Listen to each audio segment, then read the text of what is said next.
అరుణాథ్ రెడ్డి గారు, అదేవిధంగా గ్రామ సర్పంచ్ సిద్ధార్థ రెడ్డి గారు, ఎంపీటీసీ గారు, పెద్దలు శ్యామసుందర్ రెడ్డి గారు, మరి ఈనాటి కార్యక్రమానికి కర్మకర్త క్రియ వంశచంద్ర రెడ్డి గారి యొక్క న్యాయయాత్ర మూలంగా సంఘీభావం తెలపడానికి చేసినటువంటి పెద్దలు, బడుగు బలైన వర్గాల ఆశాజ్యోతి, పార్లమెంట్ లో తెలంగాణ రావాలని చెప్పి అల్పెరగలు పోరాటం చేసిన గనుడు పొన్నం ప్రభాకర్ అన్న గారికి, మరి మా మహిళా సోదరులందరికీ బస్ చేసిన గనుడు మంత్రి కాబట్టి ఈ కార్యక్రమానికి ఈరోజు వచ్చాడు.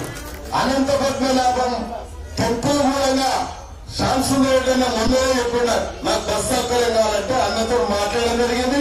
నా చెవులో చెప్పేసి బస్ ఎడికలు కావాలి ముందు అని చెప్పంటే చెప్పిండు. శ్యామసుందర్ రెడ్డి అన్న కోరిక తీరింది ఇక్కడికి కాబట్టి.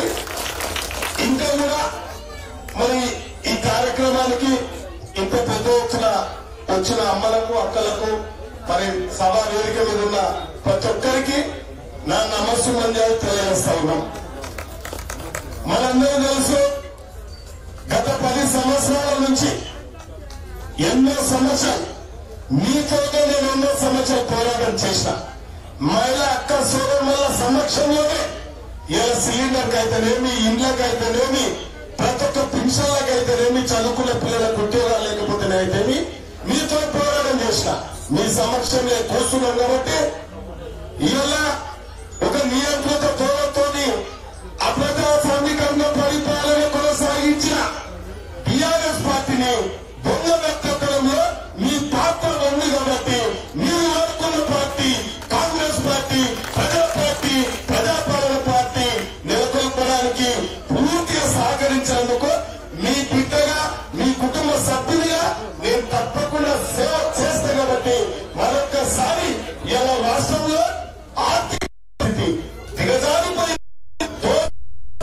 దాచుకున్నారు, చిప్పయించిపోయాడు కాంగ్రెస్ పార్టీకి ఆ దుర్మార్గులు. కాబట్టి ఇవాళ పాలనలో గాడిలో పెట్టవలసిన పరిస్థితుల్లో అల్పరిగా పోరాటం చేసిండు.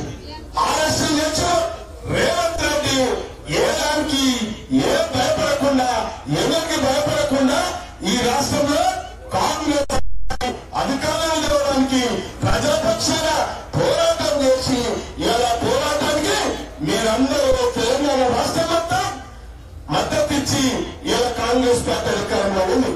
ఇవాళ కాంగ్రెస్ పార్టీ అధికారంలో ఉన్నదే కాక ఇవాళ సమస్యలున్నాయి. తప్పకుండా సోనియా గాంధీ ఇచ్చిన మాట మా అమ్మలకు అక్కడికి తెలుసు. సంసారం చెడిపోయింది పెద్దమ్మ, సంసారం చెడిపోయింది అక్క, ఆ సంసారం చక్కదిద్దాలంటే రేవంత్ రెడ్డికి తలకు మించిన బాధమైంది. మనమందరం సహకరించవలసిన అవసరం ఉంది. కాబట్టి మీకెవరైతే గ్యారంటీలు ఇచ్చినామో తప్పకుండా గ్యారంటీలు ఒకటి పూర్తి చేయడానికి మేమందరం ప్రయత్నం చేస్తుంటే ఈ రాష్ట్రాన్ని దాచుకున్న ఇవాళ అవాకులు చివరకు మాట్లాడుతున్నారు. 2 నెలలకే అన్ని కాలేదని మాట్లాడుతున్నారు. వృద్ధి ఉండి మాట్లాడుతున్నారా, మధ్య నుంచి మాట్లాడుతున్నారా మీ అందరికీ తెలుసు. కాబట్టి తప్పకుండా ప్రజలు మెచ్చే ప్రభుత్వం, ప్రజాపాలన ప్రభుత్వం. మీకు 6 గ్యారంటీలు తప్పకుండా నెరవేర్చి తీర్థం, సాధించి తీర్థం. ఒక్కటి తప్పకుండా 6 నెలలలో పూర్తి చేస్తామని చెప్పి మీ అందరితో మాట్లాడుతూ గతంలో ఎంపీగా కేసీఆర్ 2009లో నిలబడ్డప్పుడు పాలమూరు ఎత్తిపోతల పథకం పూర్తి చేస్తాము, లక్ష్మీపల్లి ఇలా శిరస్సులో పెట్టుకుంటే నీళ్ళు ఎట్లా వస్తాయని చెప్పి బ్రహ్మవైక్యుడు మోసం చేసిండు. చుట్టూ నీళ్లు లేదు కాబట్టి ఇవాళ అసెంబ్లీగా, శాసనసభ్యుగా నన్నెన్నుకున్నారు. ఇవాళ రాష్ట్ర ముఖ్యమంత్రి మరియు కాంగ్రెస్ పార్టీకి సంబంధించిన వాళ్ళు ఉన్నారు. కాబట్టి ఇవాళ దేశంలో రాహుల్ గాంధీ ప్రధానమంత్రి అయితే, ఇవాళ రాహుల్ గాంధీ ప్రధానమంత్రి కావాలంటే వంశీచంద్రరెడ్డి గారు మీ అందరికీ తెలుసు. వంశీచంద్రరెడ్డి గారు ఫస్ట్ ఎన్ఎస్సీలో, తర్వాత యూత్ కాంగ్రెస్, ఇలా కల్లకుర్తి ఎమ్మెల్యేగా పనిచేసింది. ఇలా నీతికి నిజాయితీకి మారిపోయారు. ఇలా ఏ ఒక్క నీతిమంతుడు ఇవాళ మహబూబ్నగర్ లో ఉన్నాడంటే వంశీచంద్రరెడ్డి గారు. కాబట్టి సిడబ్ల్యూసి అంటే అత్యున్నతమైన పదవి మందిలో వంశీచంద్ర రెడ్డి గారు ఒక్కరంటే మీరు అర్థం చేసుకో. మన పాలమూరు బిడ్డ అత్యంత సన్నిహితంగా రాహుల్ గాంధీకి, సోనియా గాంధీకి ఇవాళ ఏ పని చెప్పినా ఆ పని ఫెయిల్ కాకుండా ప్రజలకు మన పాలమూరుకు పూర్తి స్థాయిలో న్యాయం జరగాలంటే గత ప్రభుత్వం మోసం చేసింది. మీ అందరూ తెలుసు. ఆ మోసం నిలబెట్టాలంటే నేను ఒక్కరిని సరిపోదు కాబట్టి తప్పకుండా ఈ ప్రాంతం పూర్తిగా సస్యశ్యామలం కావాలి. తాగునీరు సాగునీరు పోవాలంటే ఇవాళ మన లక్ష్మీదేవపల్లి ప్రాజెక్టు రిజర్వాయర్ తప్పకుండా పూర్తి చేయాల్సిన పరిస్థితి ఉంది కాబట్టి దానికి ఎంపీ గారు కావాల్సిన అవసరం ఉంది కాబట్టి వారు ఎంపీగా గెలిస్తే మన మామూలు బిడ్డగా, మన మామూలు పార్లమెంట్ సభ్యులుగా మనం అందరం పార్లమెంట్ పంపించినట్టయితే ఇలా ఈ మామూలు పార్లమెంట్ ఎత్తిపోతున్న పథకానికి జాతీయ హోదా కల్పించడానికి తన శాయశక్తుల ప్రయత్నం చేసి మన సమస్య తీర్చడానికి ప్రయత్నం చేశారు కాబట్టి మీరందరూ అర్థం చేసుకోండి కదా. తప్పకుండా రాబోయే కాలంలో కాంగ్రెస్ పార్టీ ఎంపీ గెలిస్తే మన సమస్యలన్నీ పూర్తిగా తేలుతాయని చెప్పి మీ అందరితో మనం చేస్తూ ఈ అవకాశం ఇచ్చిన మీ అందరికి మరొకసారి శిరస్సు వచ్చి నమస్కారం చేస్తూ చూస్తాము. ఇవాళ ఇంకొక స్వార్థం అనుకోకుండా దేవుడే పంపించినట్టుగా, అనంత పద్మనాభం పంపించినట్టుగా మన సమస్యలు, ఆర్టీసీ సమస్యలు మా అక్కలందరూ సంతోషంగా బస్సులు ఎక్కుతున్నారు. కానీ కొన్ని గ్రామాలకు బస్సులు లేవన్నా ఇలా 12 గ్రామాలకు అసలు సర్వీ అంటే బస్ స్టాండ్ తెలంగాణ వచ్చినా కూడా బస్సు లేని ఊళ్ళు ఇంకా 12 ఉన్నాయి. ఇలా అలా కూడా బస్సులు నడుస్తున్నాయి. 36 ఊరున్నాయి. నేను ఎప్పుడు వచ్చినా పొన్నమలలో ఎప్పుడు వచ్చినా బస్సు అంటే ఎప్పుడు బస్సు వచ్చినా నీకే ముందు శాతానికే ముందని చెప్పి చెప్పడం జరిగింది. అందులో అందరికంటే చిన్నది నేను కాబట్టి ఆడ ప్రేమపూర్వకంగా చూస్తున్నారు కాబట్టి అనుకోకుండా మనకి ఈ రోజు ఎదురొచ్చింది కాబట్టి తప్పకుండా అన్న కొన్ని 12 బస్సులు ఊరొచ్చు. ఇప్పటికీ ఊరు బస్సు ఎక్కలే. అటువంటి ఊరు 12 ఉన్నాయి. ఇంకా 36 ఊరు అలా కూడా ఉన్నాయి. అదేవిధంగా ఈ అనంత పద్మనాభం టెంపుల్ అట్లే ఎంతో మంది ప్రయాణికులు వస్తారు. వారానికి 2-3 వేల మంది వస్తారు.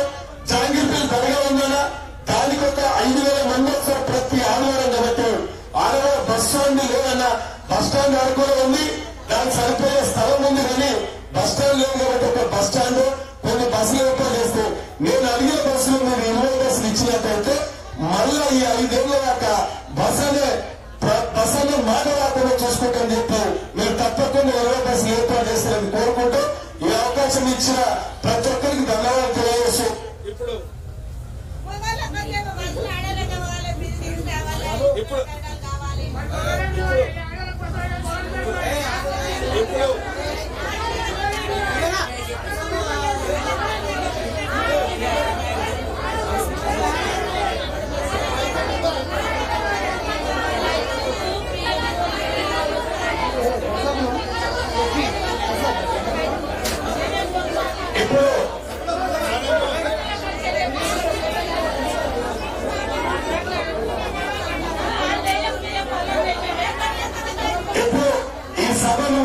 ఉద్దేశించి మన పాలమూరు న్యాయయాత్ర చేస్తున్న కర్త కర్మ క్రియ అధినేత వంశీచంద్ర రెడ్డి గారు మాట్లాడాల్సిందిగా కోరుతున్నాం.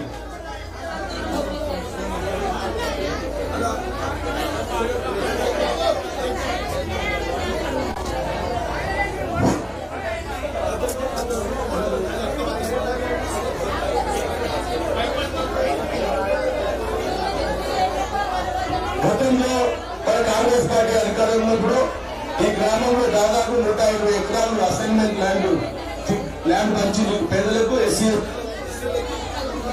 ఇప్పుడు పోయిన గవర్నమెంట్ టీఆర్ఎస్ ప్రభుత్వం మళ్ళీ రైతుల దానికి లాక్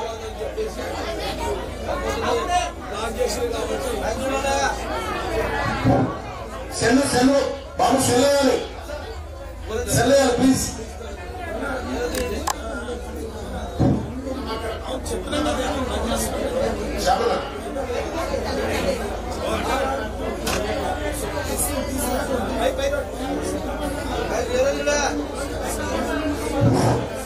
దయచేసి ఆగమ్మా, చాలా మంది ఉన్నారు, ఎస్టీలు బీసీలు కూడా చాలా మంది ఉన్నారు. దయచేసి దాని విషయంలో ఎమ్మెల్యే గారు క్లారిఫికేషన్ చేస్తున్నారు.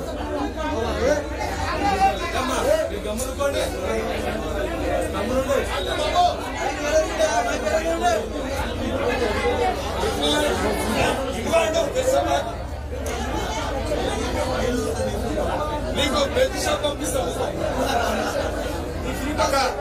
మీరు బస్ పాస్ ఫ్రీ అని చెప్పి వాళ్ళు ఓడిస్తలేరు. మీరు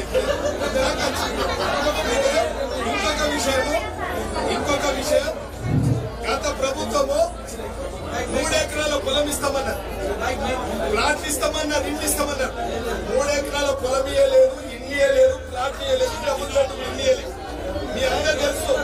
ఉన్న కాంగ్రెస్ పార్టీ ఉన్నప్పుడు మనందరికీ భూమి లేని వాళ్లకు దాదాపు 150 ఎకరాల భూమి పెంచాలలో వేయడం జరిగింది.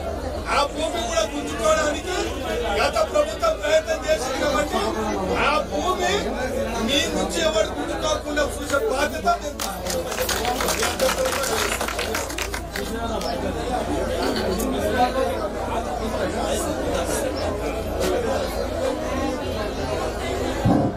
సెల్ ఉంటుంది కదమ్మా, సెల్ వీక్ అయినది, సెల్ ఉంటే ఇట్లా వేస్తారు కిట్టు